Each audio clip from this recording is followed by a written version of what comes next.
doesn't seem like the market will crash. We're seeing record levels of inventory, but that's all relative because we had at the lowest point 2 weeks of inventory in King County, if you remember those days.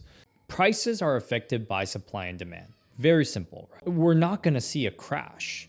And we really should. I mean, with mortgage rates being high, we really should see that crash, but we're not seeing the crash because, so first of all, what would cause a crash, right? So what would affect demand? If demand goes down and supply remains constant, then prices will go down, right? There is still demand for homes right now.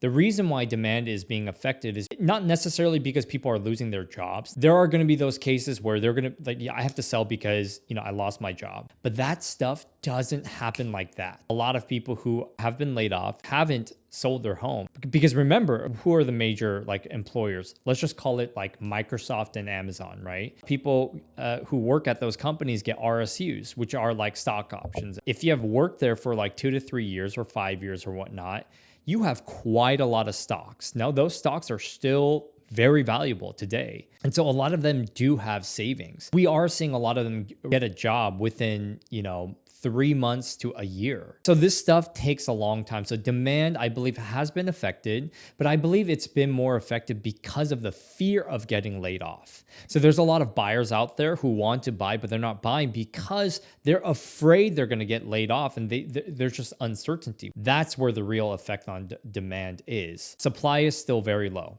under 3 months of inventory in our areas. And just to put in context, 6 months of inventory is considered a balanced market. The reason why we have tightened inventory is because sellers don't want to sell because, the interest rates are still really high. And if they were to sell, they have really nowhere to go without paying a significant amount more in price and payments.